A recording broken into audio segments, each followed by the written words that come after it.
Hi, so the goal of this video is to essentially have a very primitive and small website that would, of course, be hosted locally that essentially just demonstrates the needed parts to connect to an API, and we will retrieve information from that API, and we will manipulate it in our IDE here.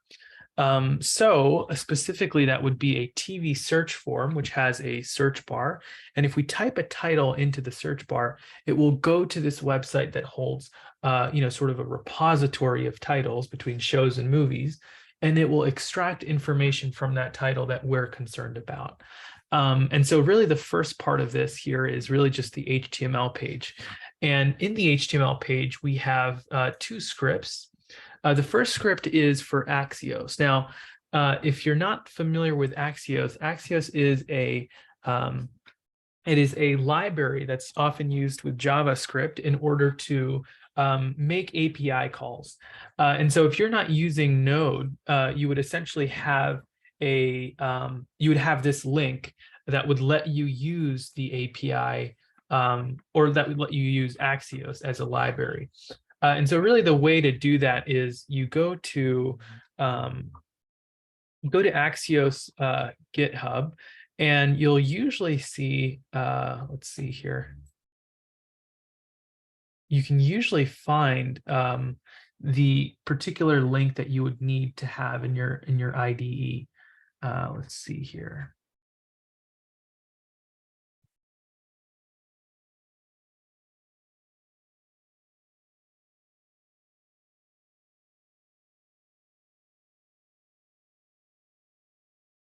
So this is just more information about the same, but here would be this would essentially be the correct link, which we would incorporate here. And then that would give us access to Axios. Then, of course, we have just a header, which is telling us that, this is our search form. And then we have our form itself. Now, you'll notice that the form has an ID. This is so that we can later on reference the form and manipulate its input. And so we have the form, and then we have input for the form itself. So the input is really just this box, which essentially stores what the user types in. And so the placeholder text in that box is going to be search title, and then whatever they search in, or whatever they type in rather, will be stored in this variable called query. And so this helps us manipulate we can use what they type in to manipulate things. And then, of course, the type that they input into the text box will be text. And then we'll have a button to search.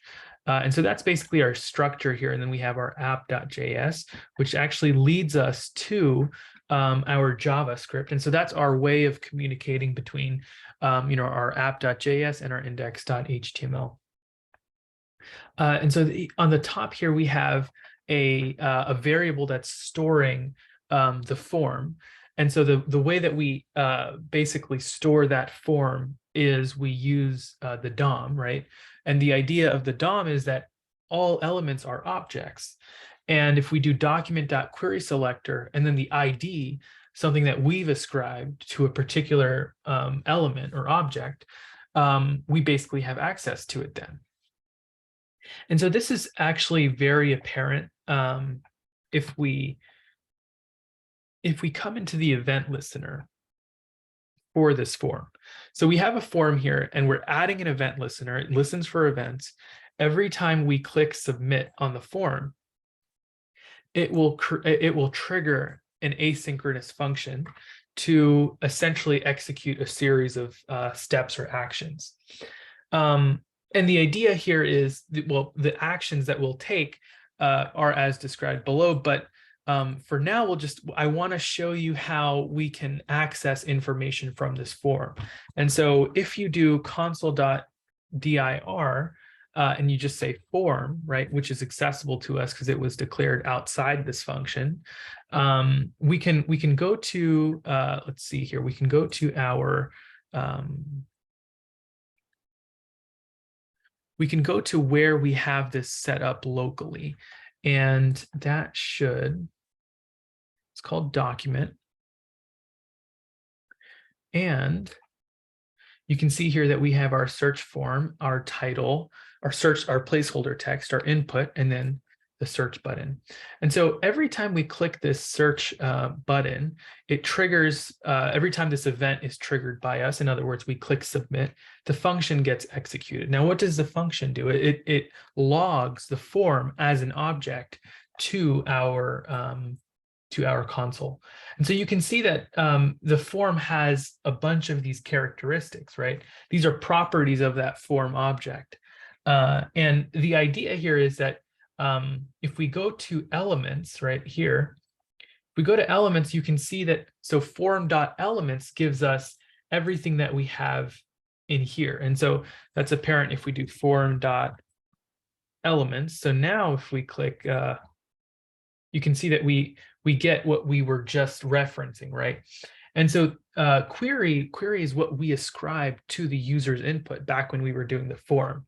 And so when we were doing the form, we said, okay, well, what they enter will be called query. So if I'm trying to figure out what they've typed, I'll do form.elements.query.value. And you'll see that if I log this out to the console, if I say hi, you'll see that I can log out what they've entered into the input. So anything they enter into the input can be logged to the console because I'm going to the form, I'm going to the elements that it contains, and then I'm going to that query attribute that I named, and I'm going to its value. And so that's important in the context of what we're trying to do, which is pull information about movies from an API, because eventually what's going to happen is they're going to enter in some movie title name, right? And that will be stored in form.element.query.value, right? So we actually end up creating a variable. We end up creating a variable called the user search term. And the user search term is what they've entered into the box, which is form.element.query.value. And then we store, so basically then we make the Axios.get call, right? So Axios.get receives a parameter, and that parameter is a it is a link, right? It is the endpoint. And the idea here is we're actually using something called a template literal. In other words, if we use backticks instead of quotation marks, we can actually embed the variable name in between both of these brackets. And that would allow, so if the search term was chicken, then chicken would be here. If the search term was sword, then sword would be here, right? And so this is how we essentially make it dynamic. And so before getting into this, right, res, let's explore res and see what we can do with res. So if we do console.dir res, right, this endpoint returns to us an object, right? And this object is stored in res. So let's now further investigate res and what we can do with res. So if I say chicken here, you can see that we receive an object. And this object has properties, right? I mean, it has data and headers and requests and a status of 200, which means, you know, we're in good shape. And so this data is, it turns out it's an array. So the site is returning an array of movies, and each of these array of movies or titles, or really an array of objects. And each of these objects have a score. They have, a show property, which has even more data. So it's really this nested data, right? And so we're concerned with, so we can actually do anything here. We can say, well, res is the object we receive. We can do res.data, and then and that would reference the array. And we can say res.data of 0, which would give us the first show or movie that's returned. And so we can do res.data of 0 score, which would give us the score of the first show or movie. And so if we do this res.data of 0 score, you can see that if we search for a particular title, the API gives us the score of that movie. And so let's kind of see how we can ramp this up in complexity and make this more practical in terms of its use. So we essentially have this call that is given to us by Axios.get. It's stored in res. It's basically just an array. Within the array, we have objects. Those objects have properties, and we have access to those properties. So suppose we wanted to get, right now, it really doesn't serve a role as such, right? I mean, we essentially enter in a title, and we have access to a bunch of information for that title. But let's try to actually retrieve the image. And so we can investigate the res element or the res object, and we would ideally want the image. So let's go into the data, and then we can go into, so we checked out the score. So we can go into to the show, and we can get the image, and that is given to us by medium. So if we go to res.show. So res.data of 0.show.medium, we essentially get the link associated with the movie that matches the search term. And so if we do, chicken here, it says undefined. Actually, it should not say that. Okay, so it's .image .medium, show.image.medium, because if we take a look at the res object, we can see that the res object actually had to go through the data, and then data of 0.show, and then we had to go to .image and then .medium. So res.show, res.data of 0.show.image.medium gives us the URL. Now the URL isn't really what we want, right? We want the image itself. So really the proper idea here would be to create that image element first. So we'll say const image equals document.create an element that is basically just an image. And we will basically take that image, and all images have a source, SRS or SRC, kind of where they come from, which link they come from, if it's not local to your machine. And so that image.source would essentially be what we have here, right?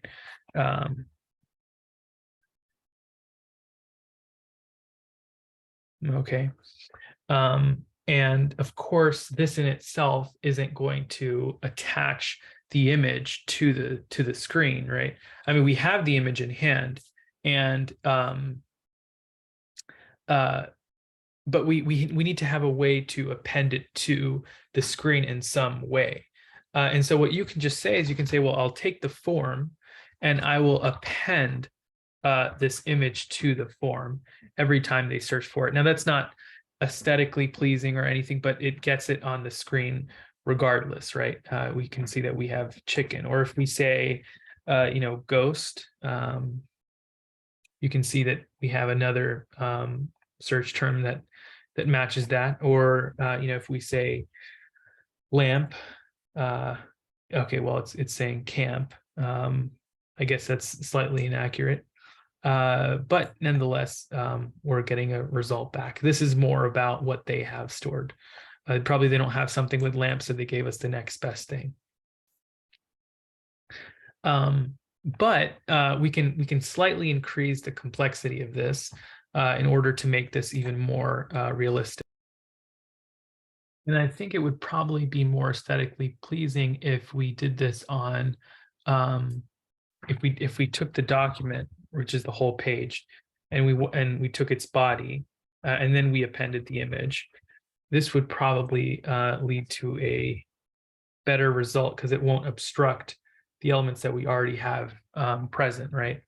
And so if we say family tree, okay, great. So you can see that as we search, we progressively get more results, which is what we expect. But the idea here is that, we want to be able to do this for all results that we essentially receive in this result. So of this larger array within which we have objects, which have properties and so forth, we want the movie image that is available to us. So in order to sort of scale this up a bit and make this more practical, instead of really getting that first title or first entry in the array, because if we do that, well, we get the first one. If we want all of them, and we know that getting them all is possible because that's what's available to us, right? If we do console dot, if we inspect this result object, if I just search in a search term, you can see that the object is actually an array of 10 different distinct search results, right? So, and so this should ideally, we should ideally inspect all of them, or really just retrieve all of them and their titles and so forth, or really their images. And so in order to do that, we can, well, first let's modularize a bit. Let's not sort of put our logic all in one function. It's very easy to take all of this logic and contract this out to another function. So right now, this form, it takes what the user searches and then it gets the value back. It gets res back, and then we expect to do something with that res object. But that something can be sort of delegated to a function, right? So we can say, and this would of course be an asynchronous function. So in order to make the images after we retrieve that res object, we'll create a function called make images. And this is our syntax here for an arrow function. And since this is going to be an asynchronous function, we would have to add the async keyword here. And the asynchronous function keyword just means that we're not going to essentially block code. In other words, we won't entirely wait on the result of this function to process. We'll still process other code while this code is trying to fetch data. And for more complex applications, that would be very useful in order to enhance user experience. So anyways, all that logic that we had can essentially come here. And of course, this asynchronous function has to know what to execute this logic on. And so res is what's passed to it. Now, of course, this res and this res are different in the sense that I can just say, random. Like this is just a placeholder for what should come here. So I'm just going to put res for simplicity because, of course, I'm having res referenced all through my logic here. And so I can call make images up here and pass in that res result. And you'll see that if I say hi, it still works, right? Everything still works as it should. And of course, I don't want to necessarily, see the object representation of the data that I receive back from the res object, but it might be useful, right? And it's useful because I get to manipulate that data how I want. So here right now, we're just doing this with one singular element or with one singular entry in the array of res.data. But what would make more sense is if I could do this for all of them that come back. And the idea is, okay, well, let me create the image. And then I want to essentially loop through. So this is how you can loop through a collection.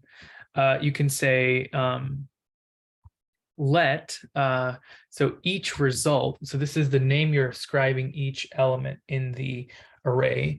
Let each result of this array. So it might make sense to actually call this array, because res is an array, and so we'll pass in the array and let each result in the array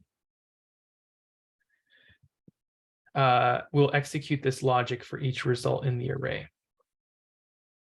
Okay, and of course it's not going to be of 0 anymore. It's just going to be the it will just be the since we have access to each individual element in the array, we'll just say res.show .image.medium, and then we'll append that result to the page. And so, of course, we would need to create images as we do this, right? So all that logic that we had is just put in this for loop. So we create the image, we get the source, the link for the image, and well, we get the image, we create the image, and then its source is what we've described here, where it can retrieve the image from, and then we just append that image. And so if we see this sort of in action here, let's see, it says res is not defined up here, which actually it is. So are we really passing an array right now? We're just passing res. Res is the object. The data field gets us the array. So if we do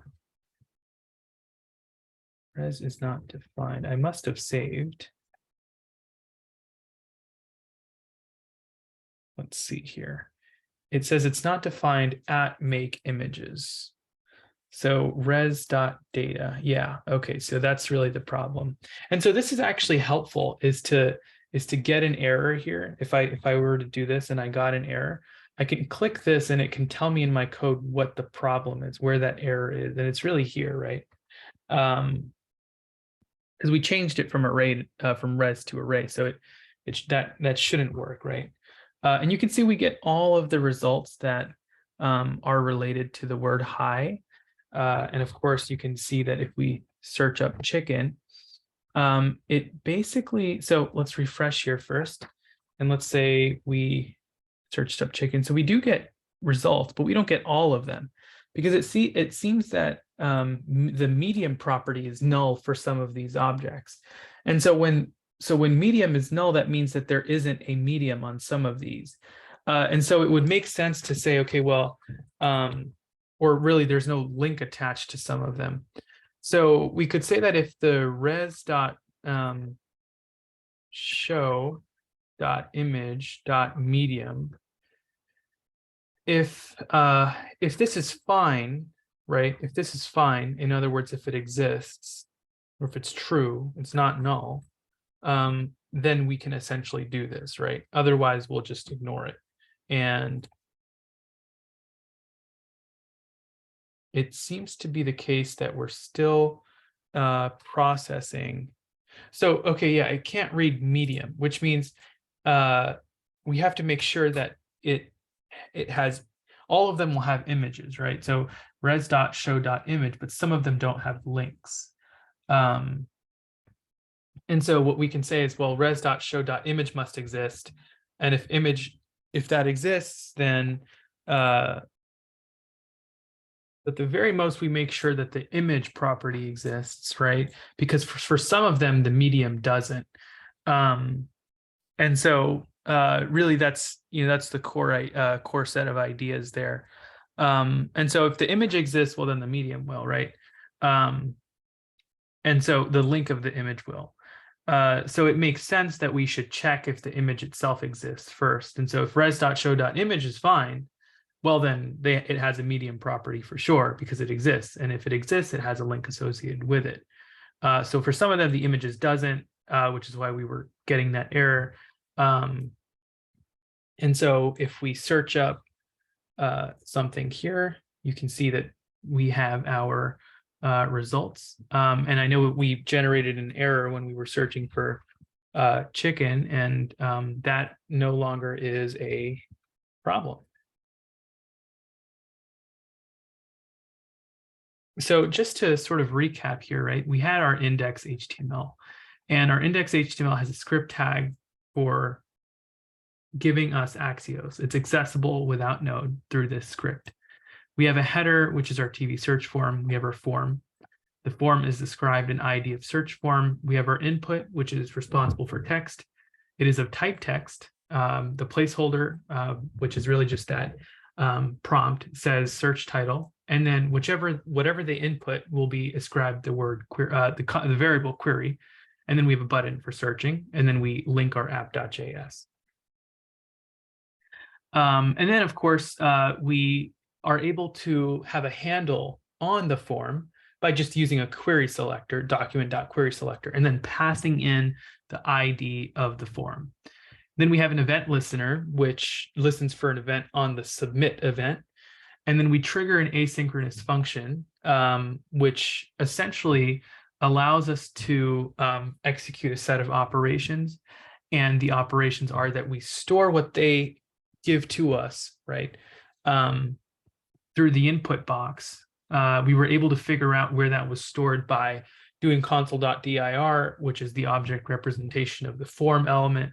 And if we go to forum.elements, we see what the variable name of what we ascribed for the input, which is query. And then that's an object, right? Forum.elements.query is yet another object. And then .value, right? So what's the object's value? And that would, of course, be what was entered. We wait on the result for the Axios.get call. And we've actually chosen to use a template literal, which allows us to embed a variable into this string here, so that if whatever we search, we essentially go to the site and we pass in that search term.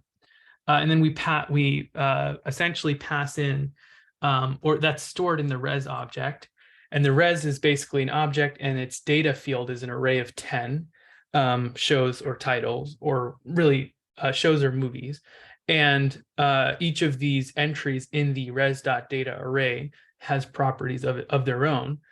And when we pass that array to make images, we loop through. So for let res of array, so each element in the array is ascribed a value of res.